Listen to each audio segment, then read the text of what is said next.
Hello বন্ধুরা, আজকে একটা জিনিস ভিডিওর মাধ্যমে তুলে ধরবো। দেখতে পাচ্ছ যে ওখানে একটা মেশিন আছে, সেটাকে আমি দৃশ্যরা তুলে ধরবো। কী রকমে আছে সেটা আমি দৃশ্যরা তুলে ধরছি ভিডিওর মাধ্যমে। দেখতে পাচ্ছ এটা একটা জলের ট্যাঙ্কি। এখানে আমি সর্বপ্রথম আগে জল দিয়ে দেবো। এই যে জল দিয়ে দিলাম এখানে। তো দর্শক বলবে যে এখানে কি জল দিয়ে এই মেশিন চলে? না দাদা, জল দিয়ে চলবে না।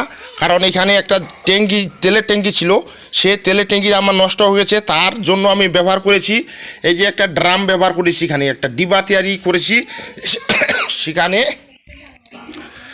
এই ডিবাতে পাইপ প্রবেশ করে দেওয়ার পরে সেই ডিবাতে আমি তেল রাখছি, সেটা আমি ভিডিওর মাধ্যমে তুলে ধরছি।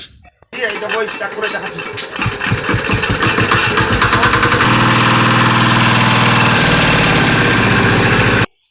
মেশিন যদি এই ধরনের অবস্থা হয়ে থাকে, তেলের ট্যাঙ্কি নষ্ট হয়েছে, এটার মূল কথা হচ্ছে যে তেলের ট্যাঙ্কি আলাদা একটা ডিব্বাতে তেল ভর্তি করে সেখানে তেলের পাইপ প্রবেশ করে দিয়ে সেভাবে মেশিনটাকে চালাতে পারেন।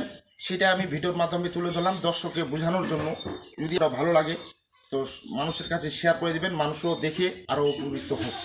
সেটা আমি ভিডিওর মাধ্যমে তুলে ধরলাম দর্শকের জন্য। নমস্কার দাদা।